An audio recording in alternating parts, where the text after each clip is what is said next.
Hey guys, നമ്മൾ ഇന്നുള്ളത് നമ്മുടെ ജിൻസന്റെ വീട്ടിലാണ്. ഇന്ന് ഇവിടെ ചെറിയൊരു പ്രോഗ്രാം നടക്കുകയാണ് ഗൈസ്. അപ്പൊ അതിനു വേണ്ടിയിട്ടുള്ള ഗസ്റ്റുകളാണ് ദേ ഈ രണ്ട് വണ്ടിയിലായിട്ട് വന്നിട്ടുള്ളത്.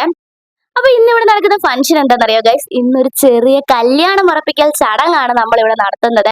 അപ്പൊ നമ്മുടെ ബ്രൈഡിന്റെ ഫാമിലി മെമ്പേഴ്സ് ആണ് ഈ വരുന്നത്. അപ്പം എല്ലാരും നമ്മുടെ ജിൻസൺ വെൽക്കം ചെയ്ത് വീട്ടിലേക്ക് കയറ്റുന്നുണ്ട്. അങ്ങനെ അവരെല്ലാം വന്നതിന് ശേഷം ദേ നമ്മുടെ പള്ളിയിലെ പാസ്റ്റർ പ്രാർത്ഥിച്ച് നമ്മുടെ ഈ ഒരു പ്രോഗ്രാം സ്റ്റാർട്ട് ചെയ്യാണ്. നമ്മൾ എന്ത് പരിപാടി നടത്തിയാലും ഒരു പ്രയറോട് കൂടിയേ സ്റ്റാർട്ട് ചെയ്യാറുള്ളൂ. അങ്ങനെ ഇവിടെ ചെറിയൊരു പ്രയർ ഒക്കെ കഴിഞ്ഞു. പിന്നെ ദേ ചെറുക്കന്റെ പെണ്ണിന്റെ ഫാമിലിയിലുള്ളവരെല്ലാം പരിചയപ്പെടുകയാണ് അങ്ങോട്ടും ഇങ്ങോട്ടും. കാരണം ആർക്കും തമ്മിൽ തമ്മിൽ അറിയത്തില്ലല്ലോ, അതുകൊണ്ട് എല്ലാവരും അങ്ങോട്ടും ഇങ്ങോട്ടും പരിചയപ്പെട്ടു. നമ്മുടെ പാസ്റ്റർ ഒക്കെ ഉണ്ടായിരുന്നേ. അങ്ങനെ കാര്യങ്ങളെല്ലാം സംസാരിച്ചു. എൻഗേജ്മെന്റിന്റെ വെഡിങ്ങിന്റെ ഡേറ്റ് എല്ലാം ഫിക്സ് ചെയ്തു.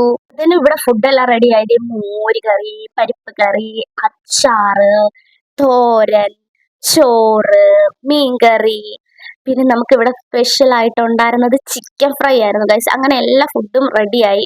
അപ്പത്തേനും ഞാൻ നോക്കുമ്പോൾ ഇവിടെ വലിയൊരു വട്ടമേശ സമ്മേളനം തന്നെ നടക്കുകയാണ് ഗൈസ്. അങ്ങനെ നമ്മുടെ ബ്രൈഡിന്റെ സൈഡിൽ നിന്ന് വന്നവരെല്ലാം തന്നെ ഫുഡ് എല്ലാം കഴിച്ച് അവർ തിരിച്ചു പോവുകയാണ്. അത് ഒരു ചെറിയ പ്രയറോട് കൂടിയാണ് അവർ വീട്ടിൽ നിന്ന് ഇറങ്ങിയത്. അങ്ങനെ ദേ നമ്മളെല്ലാരെയും യാത്ര അയച്ചിട്ടുണ്ട്. ഞങ്ങളെല്ലാം വഴി വന്ന് നിപ്പുണ്ടായിരുന്നു ഗൈസ് അവർ പോകാൻ വേണ്ടിയിട്ട്.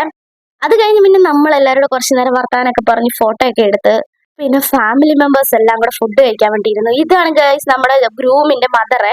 ജോവൻ ചേട്ടനൊന്നും എന്നെ പോലും നോക്കാതെ ചാടിയ ഫസ്റ്റ് പന്തിയിൽ അങ്ങ് ഇരുന്നേ.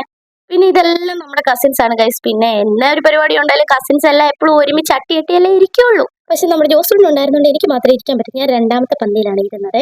ഞാൻ ഇതുവരെ നമ്മുടെ ഗ്രൂമിനെ കാണിച്ചല്ലോ. ഇതാണ് ഗൈസ് നമ്മുടെ ഗ്രൂം. ബ്രൈഡിനെ ഇപ്പൊ കാണിക്കുന്നത് നമുക്ക് എൻഗേജ്മെന്റിന് കാണാവേ. അതല്ലേ ഗൈസ് നല്ലത്, ഒരു ക്യൂരിയോസിറ്റി. അങ്ങനെ എനിക്ക് കിട്ടിയ ഐസ്ക്രീം ഞാൻ പതുക്കെ അവിടെ നിന്ന് ഒതുക്കി. അപ്പൊ തന്നെ ഞാൻ മടുത്ത് ഗൈസ്. എന്നിട്ട് പോയി കുറച്ച് റെസ്റ്റ് എടുക്കട്ടെ. Okay bye.